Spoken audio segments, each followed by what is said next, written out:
जय श्री राम दोस्तों, मैं कृष्णा कोटलिया, फाइनेंशियल एक्सपर्ट।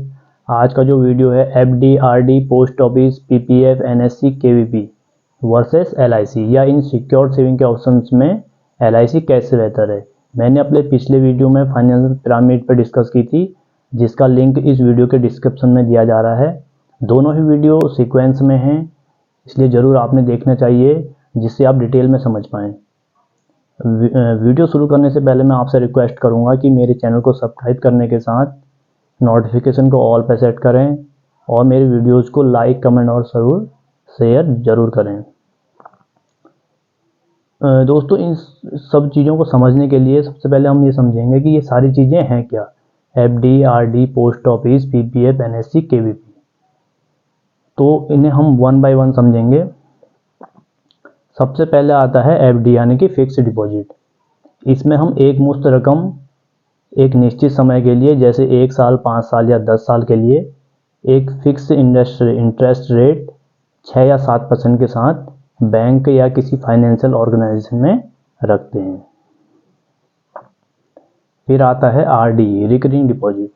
इसमें हम हर महीने जमा करते हैं एक पर्टिकुलर अमाउंट, एक पर्टिकुलर टाइम तक हम इसमें रखते हैं और लास्ट में इसमें इंटरेस्ट ऐड करके बैंक हमको देता है, तो ये कहलाता है रिकरिंग डिपॉजिट।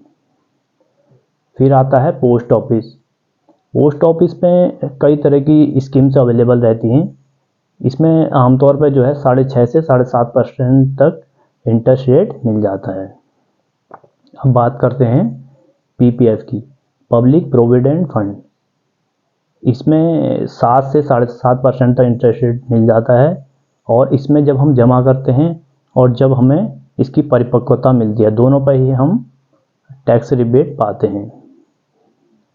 अब बात करेंगे एनएससी की, नेशनल सेविंग सर्टिफिकेट। ये एक फिक्स इन्वेस्टमेंट स्कीम है।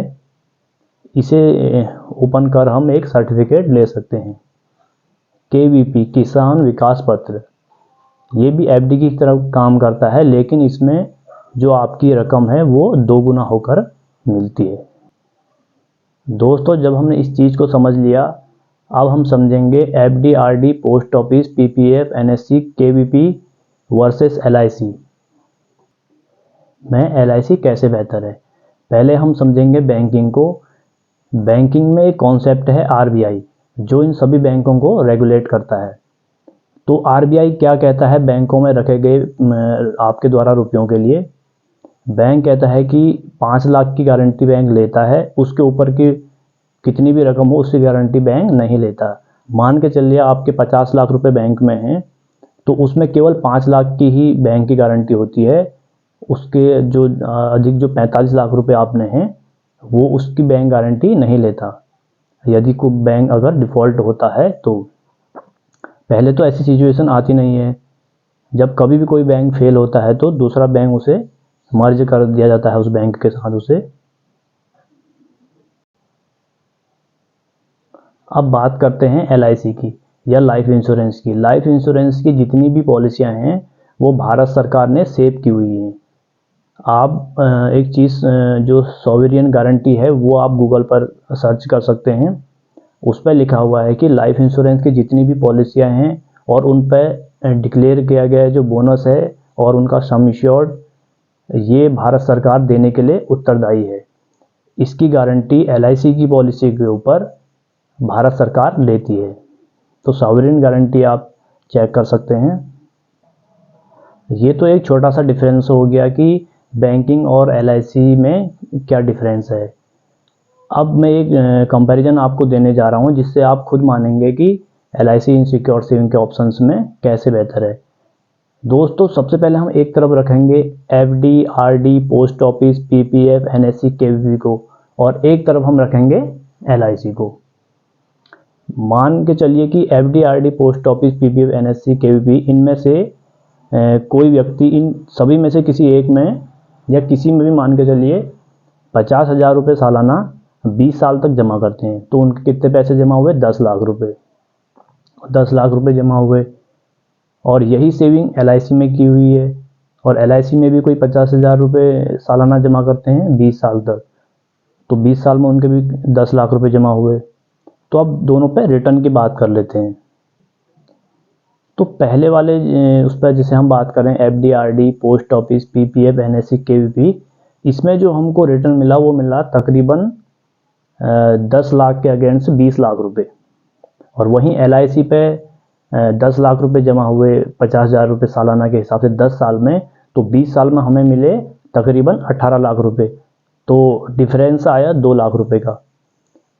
तो यहाँ पे एक बहुत ही इम्पोर्टेंट चीज़ है, जो बहुत ही इम्पोर्टेंट है, आपने जानना चाहिए कि 2 लाख के अगेंस्ट से हमें मिल क्या रहा है। जो हमें 2 लाख का डिफरेंस आ रहा है, इसके अगेंस्ट हमें मिल क्या रहा है।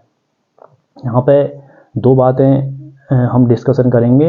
एक तो है मैच्योरिटी अमाउंट और दूसरा है कि एडिशनल बीच में हमें क्या बेनिफिट मिल रहा है। मान लीजिए कि कोई FD, RD, post office, PPF, NSC, KVP में 50,000 रुपये सालाना सेविंग करते हैं और 1 महीने बाद या 1 साल बाद कोई मिसहैपनिंग हो जाती है, तो उस केस में ये जितनी भी ऑर्गेनाइजेशन हैं उस फैमिली के, उस व्यक्ति के फैमिली को क्या देने वाली हैं। तो वो देंगी उनका जो जमा है 50,000 प्लस जो 1 साल का जो इंटरेस्ट है 50,000 के अगेंस्ट मान लीजिए 54,000 रुपये उन्हें मिले। यही सेविंग अगर उन्होंने एलआईसी में की होती तो एलआईसी में 3 चीज़ें होंगी दोस्तों।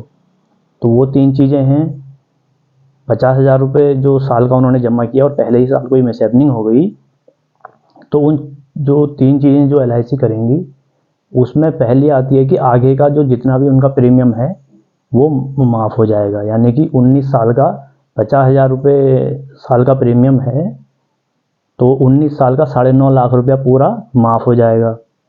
और दूसरी चीज़ जो एलआईसी करेगी वो करेगी कि उस परिवार पे खर्च के रूप में 85,000 रुपये सालाना वो देते रहेगी। 85,000, 85,000, 85,000 कब तक?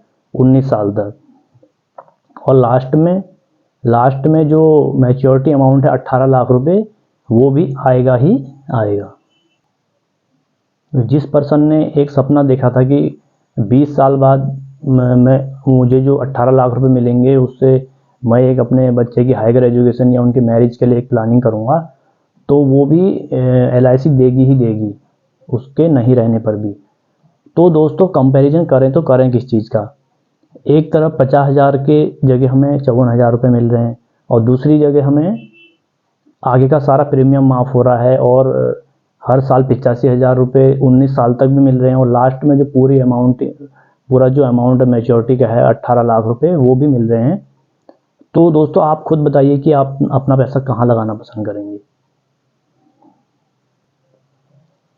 एक तरफ अगर हम देखें एग्रीगेट अमाउंट, तो पूरे 50 लाख की फाइनेंशियल सिक्योरिटी हमें मिल रही है और दूसरी तरफ 54,000 का जो फिगर है आपके सामने है। तो एक और तीसरी चीज़ मैं आपसे डिस्कस करूँगा।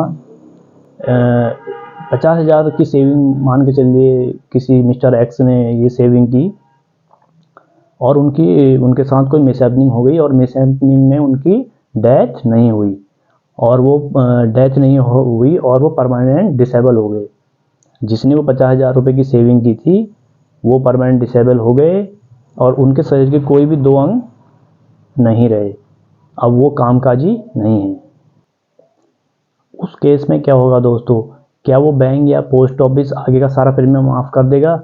क्या वो ध्यान रखेगा कि जिस क्लाइंट ने आज सपना देखा है कि 20 साल बाद एक ह्यूज अमाउंट मेरे बच्चे के हायर एजुकेशन या शादी के लिए जो मिलना था वो मिले, क्या वो उसे दोबारा से वो देगा? नहीं दोस्तों, वहाँ पे क्या होगा कि वहीं पे उनकी जो सेविंग है वो रोक दी जाएगी। उसी वक्त उस पर जो भी उतने तक जो इंटरेस्ट रेट होगा वो इनको मिलेगा। और वहीं पे एलआईसी क्या करेगी? एलआईसी में फिर से वही 3 चीज़ें होंगी दोस्तों। अगर यदि कोई परमानेंट डिसेबल हो गया है आज की डेट में, तो एलआईसी कहती है यदि आपके पास काम नहीं रहा तो हम आगे का सारा प्रीमियम माफ़ कर देंगे। और आपके पास काम नहीं रहा, आज आपको घर खर्चे के लिए पैसे चाहिए, तो 85,000 रुपये साल का, हर साल 85,000 रुपये साल का 19 साल तक देती रहेगी। यानी कि 9.5 लाख रुपया भी वो देगी। और लास्ट में जो 18 लाख रुपए हैं वो भी मिलेंगे ही मिलेंगे। तो दोस्तों आपको सोच के देखिए कि कंपैरिजन करें तो करें किस चीज़ का। कोई एक्सीडेंट हो, नेचुरल डेथ हो या परमानेंट डिसेबिलिटी हो, हर केस में एलआईसी जो है